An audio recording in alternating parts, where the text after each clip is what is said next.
आम diet deep dive के इस नए गहन चर्चा में स्वागत है सभी का।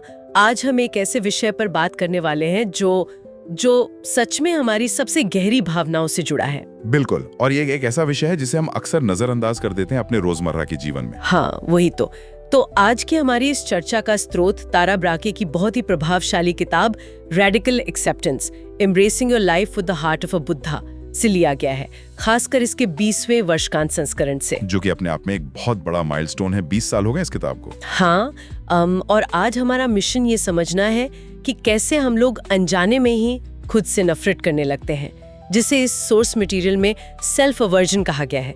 ये इंसान की सबसे बड़ी पीड़ाओं में से एक है। और स्रोत में इसका बहुत ही बारीकी से विश्लेषण किया गया है कि कैसे बौद्ध शिक्षाओं का उपयोग करके कोई भी इंसान खुद से लड़ना बंद कर सकता है। चलिए इसे थोड़ा विस्तार से समझते हैं। सोर्स में एक बहुत ही शक्तिशाली अवधारणा है जिसे अयोग्यता का सम्मोहन यानी द ट्रांस ऑफ अनवर्दीनेस कहा गया है। यहाँ जो बात सबसे दिलचस्प है वो ये है कि ये सम्मोहन कोई छोटी मोटी उलझन नहीं है, ये एक बहुत गहरी स्थिति है। मतलब अगर इसको आसान भाषा में कहें तो ये ऐसा है जैसे कोई इंसान हमेशा एक चश्मा पहनकर घूम रहा हो और सोच रहा हो कि उसमें ही कोई कमी है। हर वक्त लोग खुद को नाकाबिल मानने के एक नशे में जीते हैं। सच में। और इस सम्मोहन में होता क्या है कि शर्म और डर, ये दो ऐसी चीजें हैं जो इंसान के दिल को पूरी तरह से जकड़ लेती हैं। तो जब लोग इस सम्मोहन में होते हैं तो क्या उन्हें पता होता है कि वो इसमें हैं? यही तो सबसे बड़ी समस्या है। लोगों को लगता है कि यही सच्चाई है। उन्हें लगता है कि वो असल में टूटे हुए हैं या प्यार के लायक नहीं हैं।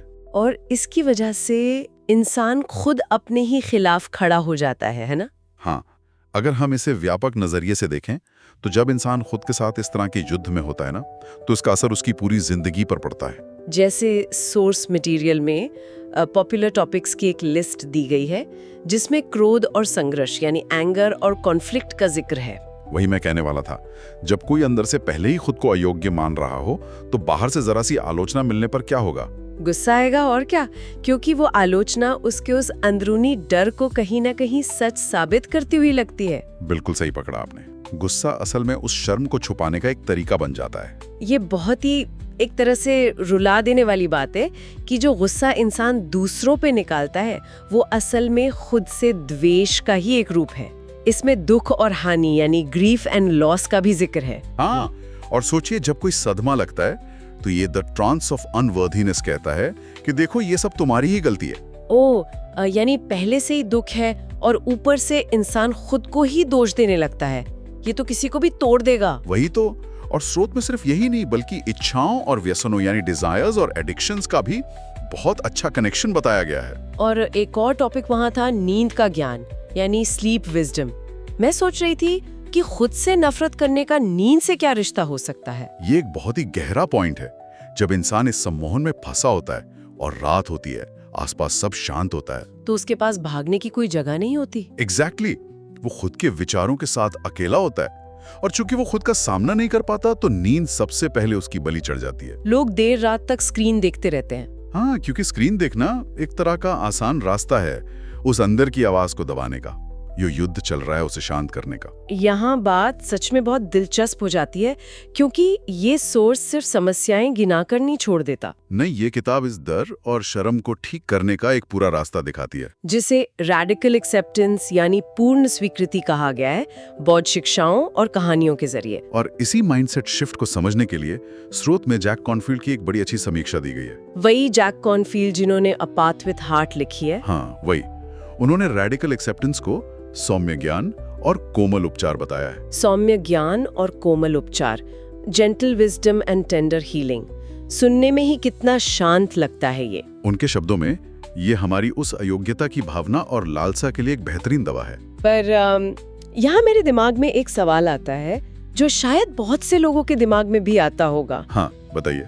अगर लोग खुद को अपनी सारी कमियों और गलतियों के साथ पूरी तरह से स्वीकार कर लेंगे तो क्या इसका मतलब ये नहीं होगा कि लोग खुद को बेहतर बनाना ही छोड़ देंगे?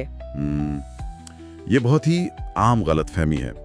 पूर्ण स्वीकृति का मतलब हार मानना या अपनी बुरी आदतों को बढ़ावा देना बिल्कुल नहीं है। तो फिर इसका असल मतलब क्या है इस कॉन्टेक्स्ट में? इसका मतलब है चीजों को बिना किसी आलोचना के, बिना किसी जजमेंट के बिल्कुल स्पष्ट रूप से देखना।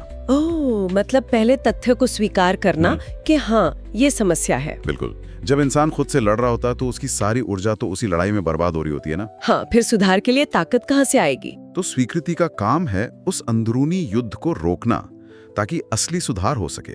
खुद को वैसे ही ट्रीट करना जैसे किसी बहुत प्यारे दोस्त को करते हैं। हाँ, कोई दोस्त दुख में हो तो हम उसे ये थोड़ी कहते हैं कि तुम तो हो ही बेवकूफ। वही तो, हम उसे करुणा देते हैं। और यही माइंडसेट शिफ्ट है, खुद को रिजेक्ट करने से लेकर पूरी तरह एक्सेप्ट करने तक का। ठीक है, अब मुद्दे की बात पर आते हैं।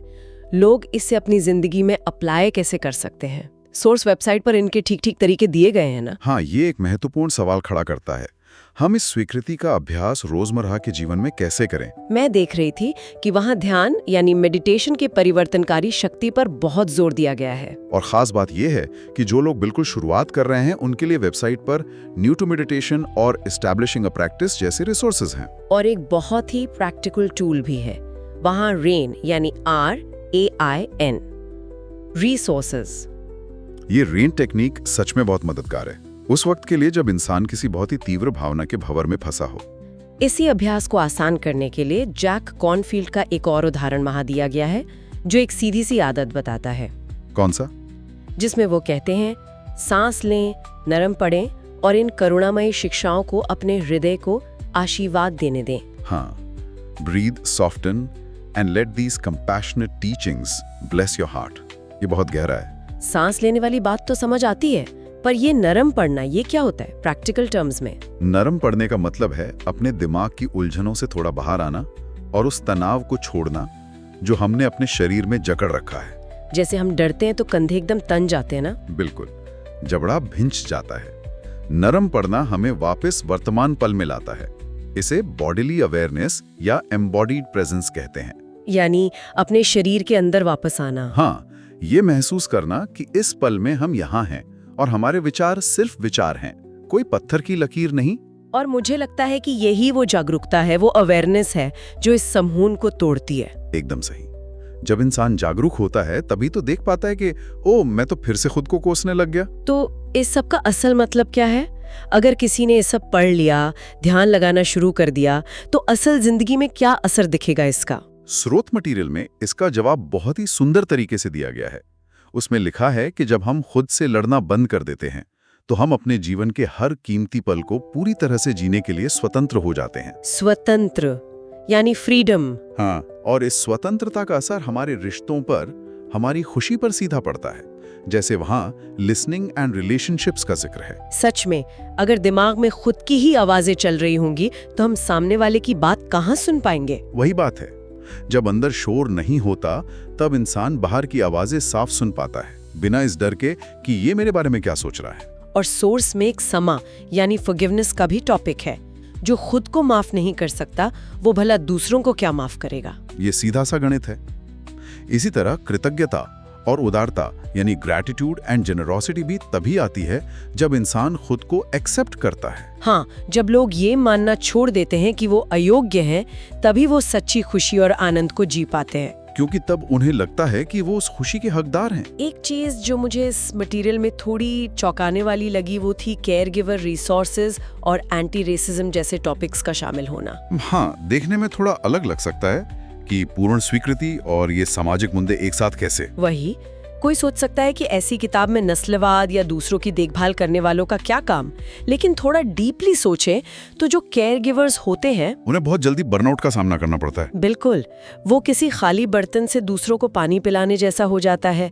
जब तक इंसान खुद पर करुणा नहीं करता, वो दूसरों की सच्ची देखभाल कैसे करेगा? और एंटी रेसिज्म की बात करें तो ये सब सामाजिक नए मुद्दे नहीं हैं, बल्कि अंदरूनी डर और असुरक्षा से ही तो निकलते हैं। हाँ, लोग इस द ट्रांस ऑफ अनवर्दीनेस की वजह से ही तो दूसरों को छोटा दिखाने की कोशिश करते हैं ना। बिल्कुल, जब समाज अपने अंदर शांति लाता है तभी बाहर की दुनिया के प्रति करुणा पैदा होती है। तो ये सिर्फ कोई खुद को अच्छा महसूस कराने वाली किताब नहीं है, बल्कि अपने आसपास की दुनिया में बदलाव लाने का एक बहुत बड़ा टूल है। और बदलाव शुरुआत खुद से होती है। चलिए, तो इस लंबी पर बहुत ही फायदेमंद चर्चा के मुख्य बिंदुओं को अब थोड़ा समेट लेते हैं। जरूर। तो हमने शुरुआत की थी अयोग्यता के सम्मोहन यानी उस ट्रांस से, और देखा कि कैसे ये हमारे गुस्से, दुख, स्ट्रेस और नींद पर असर डालता है। उसके बाद हमने देखा कि खुद पर और सख्ती करने से बात नहीं बनेगी। हाँ, बल्कि इसका इलाज है रेडिकल एक्सेप्टेंस। जैसा जैक कॉर्नफील्ड ने कहा,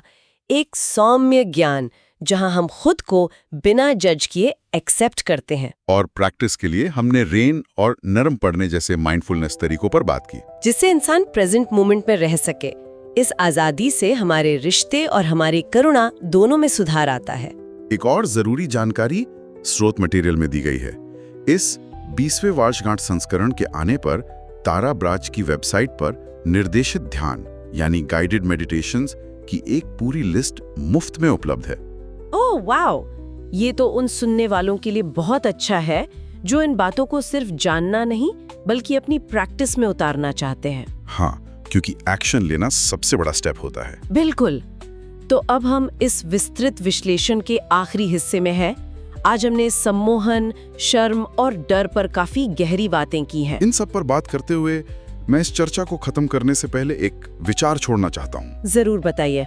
अगर हम उस मूल शब्द पर वापस जाएं, सम्मोहन, अगर अयोग्य मानना, खुद से नफरत करना सिर्फ एक सम्मोहन है, एक हिप्नोसिस है, तो इसका मतलब है कि ये सच नहीं है।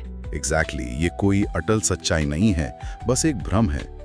तो सोचिए, जिस दिन कोई इंसान इस बात को पूरी तरह मान ले कि उसका डर और शर्म झूठ है और वो इस नींद से जाग जाए, तो आगे क्या होगा? तो उसकी आधी समस्याएं वैसे ही खत्म हो जाएंगी।